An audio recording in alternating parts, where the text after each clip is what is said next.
দেশের যুব সমাজকে মাছ উৎপাদন এবং মৎস্য শিল্পে বিনিয়োগ বৃদ্ধির জন্য আহ্বান জানিয়েছেন প্রধানমন্ত্রী শেখ হাসিনা।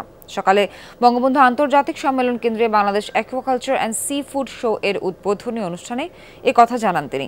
বলেন, আওয়ামী লীগ সরকার ক্ষমতায় আসার পর থেকে মৎস্য সম্পদ উন্নয়নে কাজ করছে, কেননা বাঙালির জন্য আমিষের সবচেয়ে নিরাপদ চাহিদা হলো মাছ। শেখ হাসিনা বলেন, দেশ ও জাতির উন্নয়নে মাছ রফতানি বৃদ্ধিতে উৎপাদন বাড়াতে হবে। তিনি জানান, জাতীয় জিডিপিতে মৎস্য খাতের অবস্থান গুরুত্বপূর্ণ।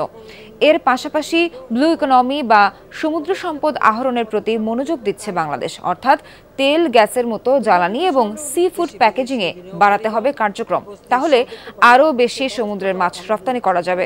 তাই বাংলাদেশে বিনিয়োগ বাড়াতে দেশি বিদেশি বিনিয়োগকারীদের আহ্বান জানান প্রধানমন্ত্রী। আর ওই কার্ফ মাছ থেকে ওই 2025 সালের আমরা 50 লাখ মেট্রিক টন, এসডিজির লক্ষ্যমাত্রা অর্জনে 2030 সালের মধ্যে 65 লাখ মেট্রিক টন, এবং আমাদের যে লক্ষ্য 2041 সালের যে স্মার্ট বাংলাদেশ গড়ে তুলব, সে ভিশন 2041, এর মধ্যে আমরা 85 লাখ মেট্রিক টন মাছ যেন আমাদের উৎপাদন হয়, সেই দিকে লক্ষ্যমাত্রা আমরা সুনির্দিষ্ট করে দিয়েছি।